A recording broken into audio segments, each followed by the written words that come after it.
The symptoms of a lactose intolerance and a dairy allergy have a lot of overlap as well as some huge differences. In this video, I get into those details about what those similarities and differences are, and I'll tell you about a really simple way to tell the difference between whether or not you have a lactose intolerance or a dairy allergy. So be sure to watch the whole thing because you don't want to miss any of this. Hi, I'm Dr. Stephen Wangen, the founder and medical director of the IBS Treatment Center. Problems with dairy are one of the most common problems that I've seen in my 25-year career. And it's also one of the most misunderstood issues that I've seen. And I'm hoping that in this video, I can clarify how dairy can negatively impact your health when you have an intolerance or an allergy to dairy. So all dairy reactions can be broken down into two large categories: lactose intolerance and dairy allergy. And in reality, these are two very different things, even though most people probably think of them as basically the same thing. So let's start first with lactose intolerance. Now, lactose intolerance is a problem digesting lactose, and that problem is caused by a deficiency in the enzyme that's required to break down lactose. And it's actually quite common, I'm sure you've heard of it. And when this happens, if you ingest dairy products that have lactose in them, because not all have the same amount of lactose, but if you ingest dairy products that have a significant amount of lactose, then you can suffer from digestive symptoms. And these symptoms include gas, bloating, diarrhea, and abdominal pain or cramping, and nausea.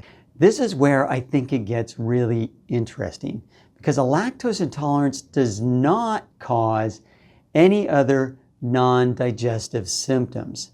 It only causes digestive symptoms. It does not cause skin problems or joint pain or headaches or fatigue or mucus production or congestion or sinusitis or anything else. Now, those symptoms can and often are caused by a reaction to dairy, but they are not caused by a lactose intolerance. All those symptoms involve inflammation and they involve the immune system. They are not caused by an enzyme deficiency, which is what causes a lactose intolerance.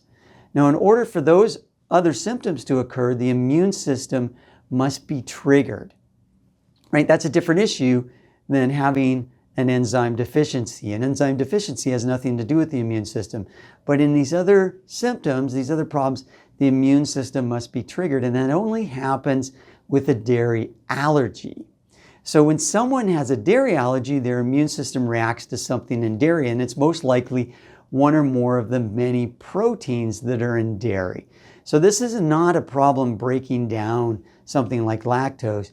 This is an immune reaction to a protein in dairy, and that is then the reaction that we're worried about that leads to a large variety of potential symptoms. And these are all immune-involved symptoms, right? And even autoimmune type reactions can happen with a dairy allergy. However, here's where it gets a bit confusing. Now, a dairy allergy can also cause digestive symptoms, including all of the exact same symptoms that a lactose intolerance can cause.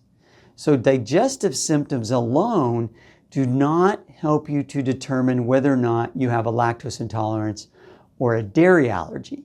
So if you have digestive problems when you eat dairy, then it could be caused by either a lactose intolerance or a dairy allergy. But this is the good news. There is a very easy way to tell which one it is. So to tell if you have a lactose intolerance or if it's a dairy allergy. So if you already know that dairy causes you problems and you want to figure out whether or not it's a lactose intolerance, then this is what you do next.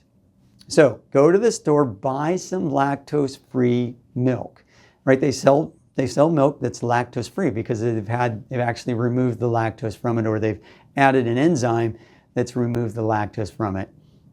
Now what you do is you take that one day, you pour a large glass of this kind of milk, and you just drink that lactose-free milk. And you can't, on that day, you can't eat other dairy products because it'll get confusing. You might mess up the experiment. So you only can ingest lactose-free dairy on that day.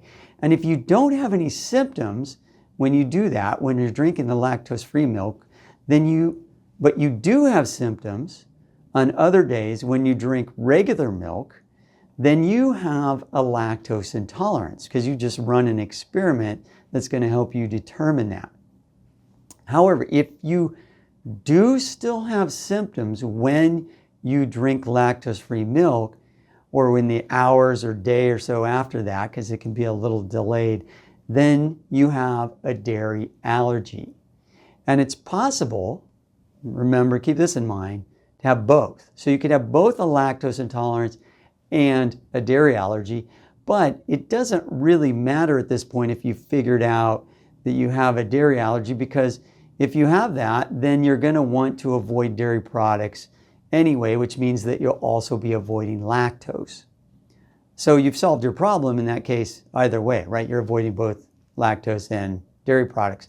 But if you think that you only have a lactose intolerance when you really have a dairy allergy, then you're probably only going to avoid lactose, right? Which means that you'll be eating other dairy products and you'll still suffer symptoms from your dairy allergy. And there are lots of dairy products that don't contain lactose, or that have low amounts of lactose that still do contain a lot of dairy proteins. And so just a few examples of that include things like whey. If you look at ingredients, you could see whey, you could see casein, another food product that does contain both the cheese, right? So there's a way that you can get all of this. Some people even just eat whey protein, right? It's lactose free, but it's not dairy free.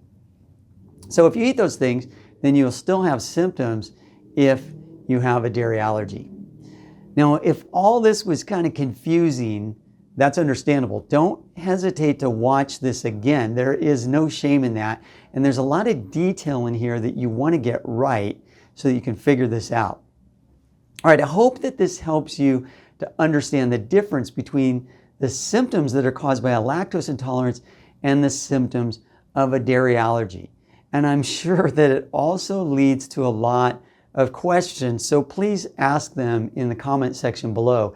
And I'd also love to hear your stories about the symptoms that you've experienced from your dairy reaction, regardless of what kind it was. There are so many possible symptoms, and I didn't get to all of them in this short video, so please tell us about them in the comment section below.